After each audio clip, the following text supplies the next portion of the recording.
شنو غادي تعمل إذا عطاك الله فرصة تانية من بعد ما كنتي قريب تموت؟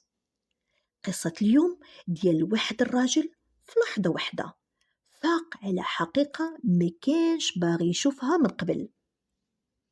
الحاج منصور كان واحد الجزار معروف في الحومة، كلمته ما كطيحش الأرض، فلوسه ما كيتحسبوش، ولكن كان قلبه قاصح بحال الحجر، ما كيعرف لا أخوة ولا مسكين ولا محتاج.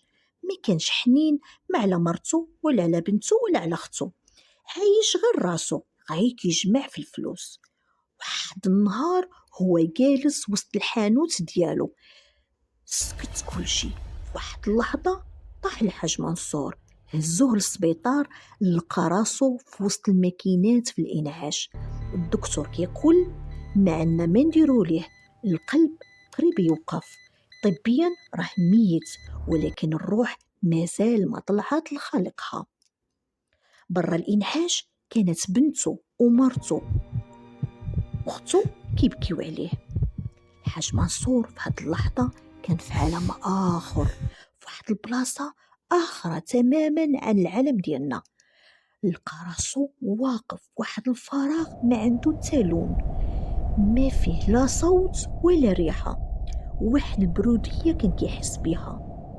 في ديك البلاصة ما بقاش سميتو الحاج منصور الجزار، لقى راسو مجرد روح عريانة من كاع الجاه اللي كان عنده. بدا كيشوف حياته كدور حداه فحال الفيديو، بدا كيحس بواحد الوجع اللي سبب للناس، حس بواحد الحرقة ديال اختو اللي كلا ليها رزقها من الورد، بغصة في القلب ديالو ديال الخدام اللي جرى عليه في ليلة العيد. كل الظلم اللي دارو رجع ليه في ديك الغيبوبة بحال شي صدمة كتقطع فيه. حاول يهرب، حاول يغوت، ولكن ما لقاش كيدير. الأنانية ديالو ولات بحال شي جبل فوق كتافو.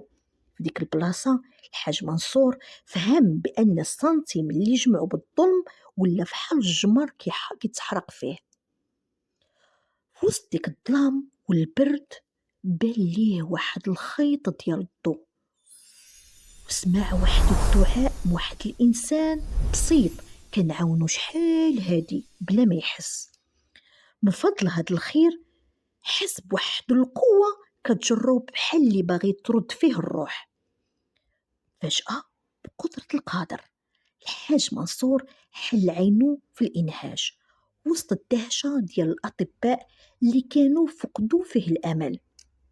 الحاج منصور رجع من بالغيبوبة ماشي فحال الإنسان اللي دخل ليها، دموعو في عينو.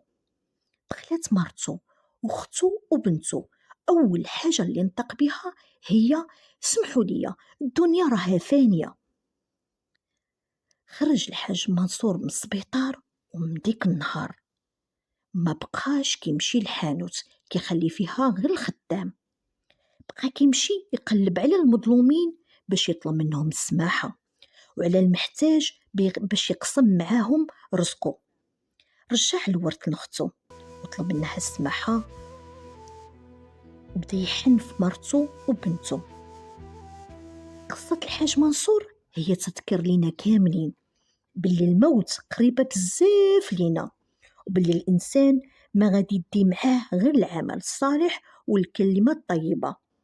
قال الله تعالى: كل نفس ذائقة الموت وإنما توفون أجوركم يوم القيامة، فمن زحزح عن النار وأدخل الجنة فقد فاز، وما الحياة الدنيا إلا متاع الغرور. صدق الله العظيم. إذا عجبتكم القصة وخلت فيكم أثر اللي ما تنسوهاش، ديروا الاشتراك والمشاركة باش توصل الرسالة للناس آخرين. والسلام عليكم ورحمة الله تعالى وبركاته.